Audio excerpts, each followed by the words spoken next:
Hey guys, welcome back to the channel. So today I'll be discussing something regarding placement in top multinational companies or any companies or startup. Okay, suppose you are working as like you want to work as a developer or software developer or a Java developer. Okay, so what are the three most important or three most asked question by any interviewer in the interview? And if you answer those three questions, it's sure sort 100% placement guaranteed from my end. Okay, so those three questions, first of all, I'll show you. So I've just created the questions here itself inside the BlueJ itself. So these are those three questions. Fine. The first question is you have to explain the difference between the equal to, okay, equal to and dot equals to. What is the difference between these two? You have to basically demonstrate them with the help of your code in Java.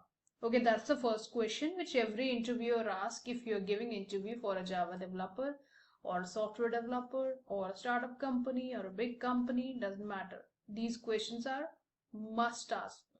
Okay, they usually ask these questions, right? The next question which is most common is you have to in OOPS, that is object oriented programming inside Java, what do you actually understand by inheritance, and you have to demonstrate them like with the help of the coding, like how actually it is working. Okay, and the last one which is easy but difficult to make the interviewer understand, that is try and catch and finally block. What is the purpose of using that in your code in Java? Okay, so today I'll be discussing all the three questions with the help of coding examples, wherein you will be able to see how each questions I am trying to code it, and how I am explaining it. Similar way you can code, and you can demonstrate your interviewer and crack the interview. Okay, so let's get started. So let me close this off, and I have a class which I have already created. So here, let's say I write first of all the first one, that is what's the difference between equal to and dot equal to. Okay, so let me try it. Difference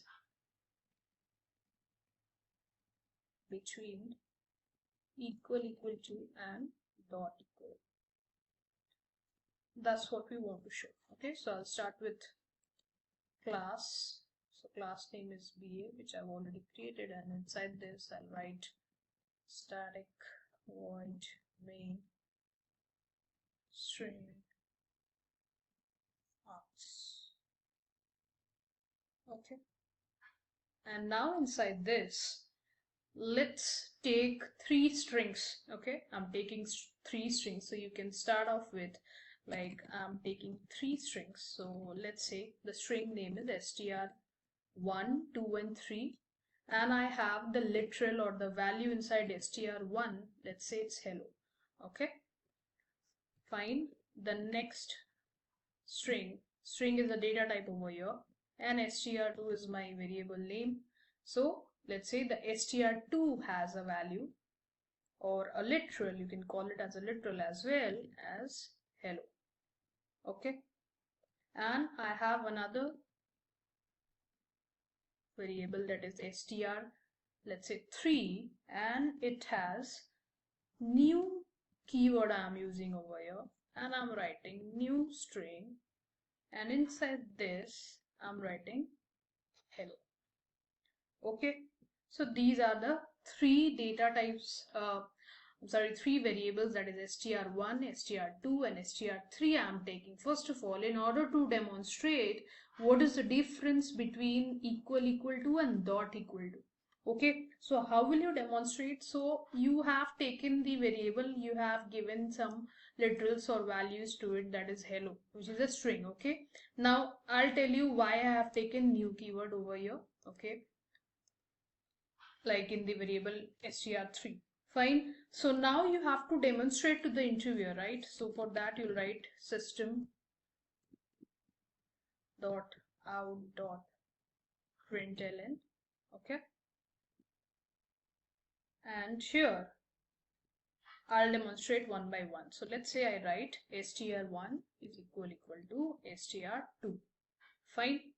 So now one thing you have to keep in your mind that whenever you are using an operator that is equal to or dot equal to, at that point of time your output will always be in a form of a boolean. That means either a true or a false. Okay, a boolean value will always come up. Fine, so that's thing you have to keep in your mind. So first system.out.println, I'm just comparing the str1 variable with str2. Okay, and str1 holds hello and str2 also holds hello as a value in it. Fine, that's my first system.out.println for my interviewer to demonstrate. Next, what I'll do, since they have also said to demonstrate dot equals to, so here I'll just write, let's say dot equals str2 and close this off. Fine. Next, I'll also write if str1 is equal to str3, and at the end I'll write dot equals. Now I will change this to str3. Okay, so this is the purpose basically, to explain the interviewer what exactly the equal to and dot equal to will do. Okay, now let's see here inside BlueJ I'm doing it so I can show you, like I can compile it off and I can show you the output. But suppose if your interviewer asks you to do it like, manually in a piece of paper on a pen, which usually they ask, okay, like in a paper and a pen, they don't provide you laptop to do it. You have to open BlueJ or any other editor and then compile it and show it. They don't provide like that. They provide you with a pen and a paper. You have to write the code, you have to explain it, right? So similar way I'll be explaining it before showing you off the actual output. Fine. So first of all, we will be starting with this particular system.out.println. Fine. Here what's happening, it is checking str1 is equal to str2. As I said, when you use an equal to operator in Java, that means your output will be in a form of a true or false, a boolean value. So if you see, str1 has HELLO, that is hello. str2 as HELLO, that is hello. That means both the strings are same, the length are same. That means the output for this particular system.out.println will be true. Okay, this will be the output. Fine. Now coming on to the next system.out.println, here it says str1 dot equals str2. That means here it is actually checking the same thing which it was doing in this particular part, that is equal to. So it's checking whether str1 variable is equal to str2. Yes, it is equal to. The length is same and the the value inside is also same, that is hello. That means again the output will be true. That means there is no real difference between a equal to operator and a dot equals to. Fine. Now the next thing is, let me raise everything so that it keeps the screen clean. So this output is true, this is also true. Fine. Now coming on to the next part, this one. Okay, here, this particular line. Now look at this line. See here, this line says system.out.println str1 is equal to str3. Okay, now str1 has a value of hello. Fine. And str3, if you see, I have just used a new keyword over here. New is a keyword inside Java. And I'm creating an object string inside which my value is hello. Okay, now if I write system.out.println str1 equal to str3, then at this moment the output will be false, because here str1 has the value hello, but here new keyword is used. That means it's not actually referring to the same location. Okay, so basically when you use a new keyword inside your string, at that point of time the location of storing a string or a value in the string changes. Okay, That is the point. The equal to operator will give you a false output because it's not true. Fine. But in case if you use str1 dot equals, okay, at this time the string location will be same and it will give you the output as true. Okay, that's the only difference between equal to and dot equal when you are using a new keyword with it. Apart from that, everything remains same. Okay. I'll show you now the output and then I'll change it over here and then you can see it like what's like this. I'll remove it and then I'll show you how it's actually working. Okay, so let's compile this off first and then let me minimize this, and here this is the one, the class. I'll just run this off. So if you see, the first output is true, then true, and the third one is false, as I said, and the last one is also true. So that is what the output which we got. Okay, now let's close this and open this off again. And over here, if we just remove this new keyword from here, I remove this also from here. Okay, and I just write this, then what do you think, guys? All the system.out.println should give me true, right? So let me just compile this again and let me run this. Okay, now if you see right here, it starts from here. So true, true, true, true. That means all my four system.out.println gives me a true as Boolean output. Okay, that means all the equal to and equal operator satisfies the condition whatever I have written inside the system.out.println. Fine. So that shows the difference how you are actually using a equal to operator and equal to. So if you're using a new keyword inside your string and then you are using a equal to operator at that point of time to compare two strings, it will give you a false output. Why? Because new keyword always allocates a space which is not similar to this particular string or any string which you are comparing off with. So there is a space difference. That means a memory for that particular string is not exactly the same. When the memories are same, then only the output will be true. If they are not, it will give you a false output. Fine. That's the question number 1, which interviewer has asked you. So that actually answers the question which the interviewer has asked, that what is the difference between equal to and dot equal to. Fine. The next question, let's come up. So let's create another class and let's say I give it as IN. I'll open this and let me erase everything. Okay, so the next question which usually interviewer ask is inheritance. Okay, the most important.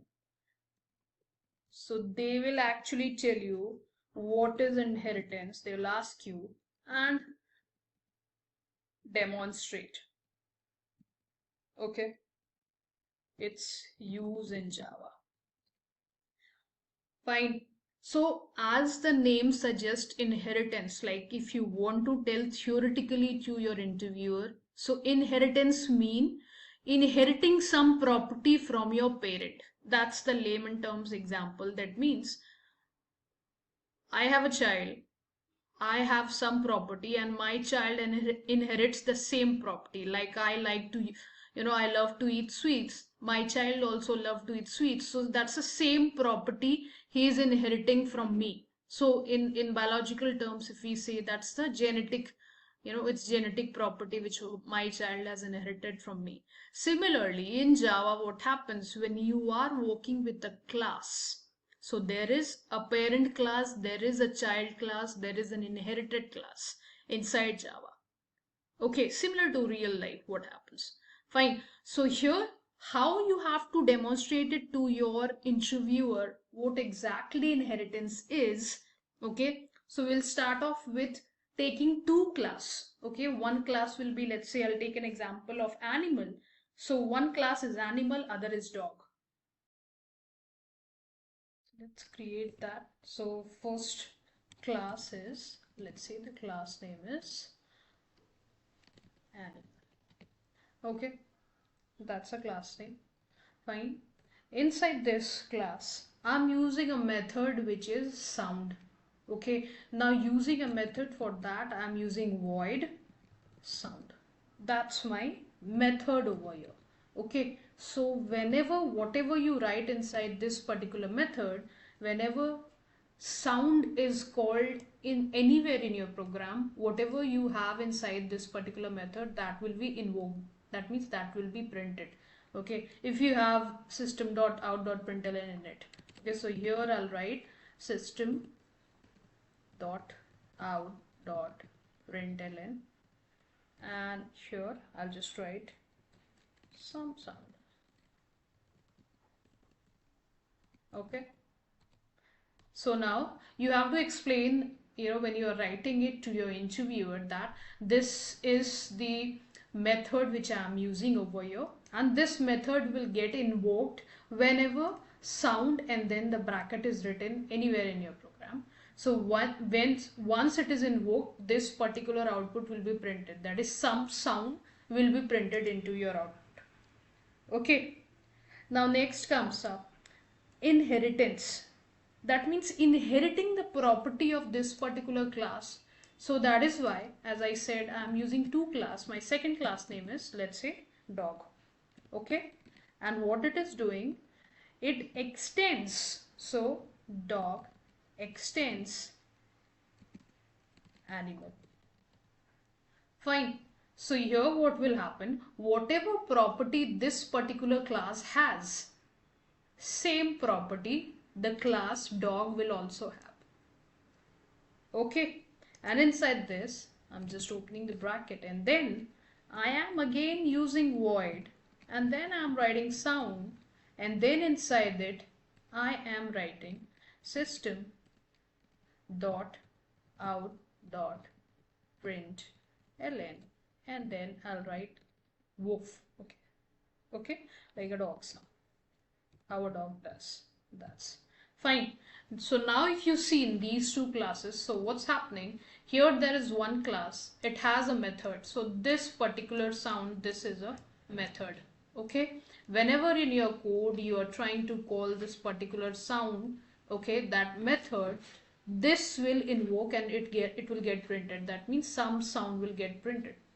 Fine. But if you see in the second class, that is the inherited class, how will you understand it is inherited?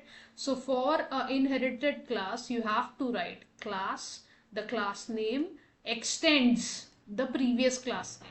Okay. So that means animal is the parent class over here and dog is the child class over here. Okay.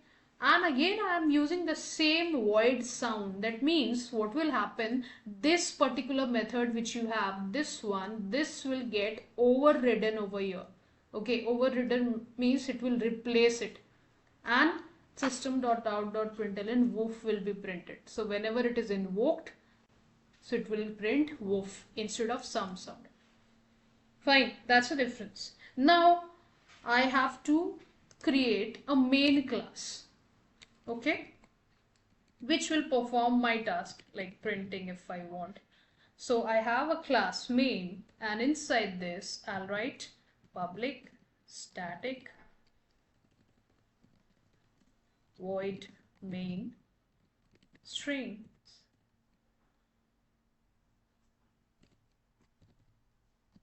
Args. Okay, and inside this I'll just try to call the methods. That means void sound, right? So how will I call that? I'll use the class name. I'll write animal. I'll write animal is equal to new. So whenever you are trying to call a method, first of all you have to create the object for that particular method. So here what I'll be doing is, this is the class name, this is the object name, and I have created a new object. Now what you have to do, if I want to call this particular method, I have to use the class name first, that is animal dot sound. Okay, that's it. Fine. Next, suppose I want to, use the property of this particular class, that is dog. So for that, what I have to do? Same thing. I have to first of all create a class. Let's say dog, and I'll write new dog. Okay. Save. And I'll write dog dot sum. Fine. These are the two. Now what will happen? Here, when this particular method is invoked, at that point of time, the output will be some sound. Okay, because it is trying to invoke the first class. Okay, because it is animal.sound. That means you are mentioning the class name over here. Fine. And what will happen? If this one is invoked, then it will print wolf with an exclamation mark. Okay.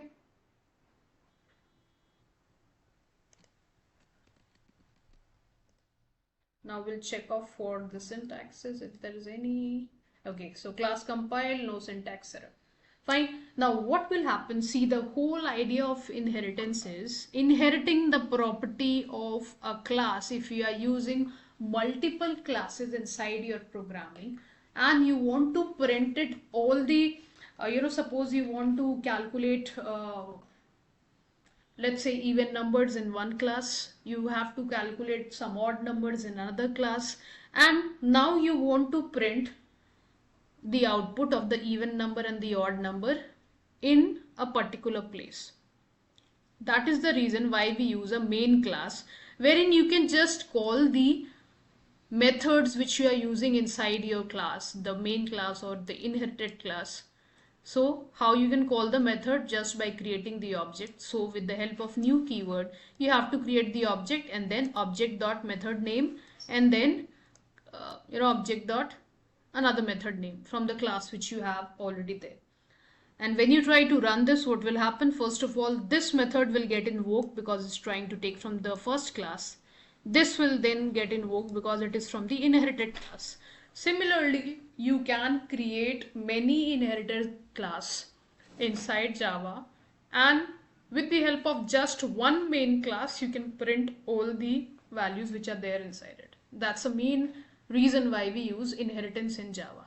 Okay, now the class is compiled. Let's check the output. The class name is animal. Okay, this is the one.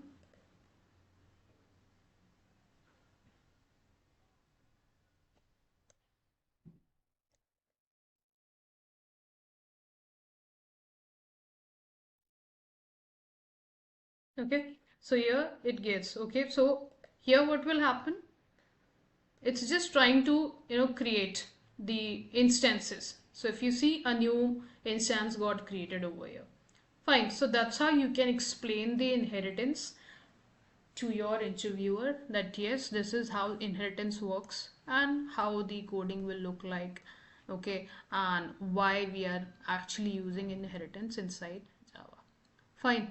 Now moving on to the third question, which is usually asked. So the third question was related to try, catch, and final block, and what is the purpose? Try, catch, and finally. These are some blocks which you use in Java, and why do you use it?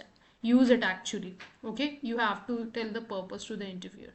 Fine. So for that, let's take a simple class. Let's say I'm just naming it as T. I'll open this and remove everything. So for the try, catch, and final block, what do you have to do? So basically, what does a try, catch, and final block does? So try will help you to find out if there is any exception, particularly in array. Okay, when you're using an array, then only try catch block is used. Okay, fine. So try usually is placed when there is any exception in an array. Exception means, suppose I have an array whose size is, let's say, 5, but I am writing, let's say the array name is A, I am writing 6. Okay, this one. The size is 5, but I'm writing 6. That means it will not take it, right? Because it has exceeded the size. So at this particular point of time, it will give you an error, and then the catch block is used, okay, in order to capture that error and give it to you in your screen. That error will be array index out of bound, okay, because you have 6 written over here, which is increasing the size of the array because the array size is only 5, right? So that is the reason why you use a try and a catch block, wherein try will help you to find out specifically in array, okay, it's used specifically in array. It will help you to find out if your array size is increasing. If it is increasing, it will have a catch block wherein it will tell you the array index is out of bound, okay, and you will not get the output because you have an error. Fine. So this is used by the developers, by the programmers, when the user or user is giving the input. Okay, you are taking the input from user. Suppose there is an array, user is giving the input as 10, but the program which you have written, it's only for 9. 9, size of the array should be 9 only. If he is giving 10 as an input, then it will not take, it will give you an error, array index out of bound. So inside the program itself, the programmers define it inside the try and a catch block. Whenever the user from outside is giving an input, if it is not within the size of the array, this try and catch block will get activated and it will give you the output as array index out of bound. Okay, now how to write the try and catch block? What is the syntax of that? So let me comment this off, and then sure, so I can write try, and then inside it I'll write, suppose int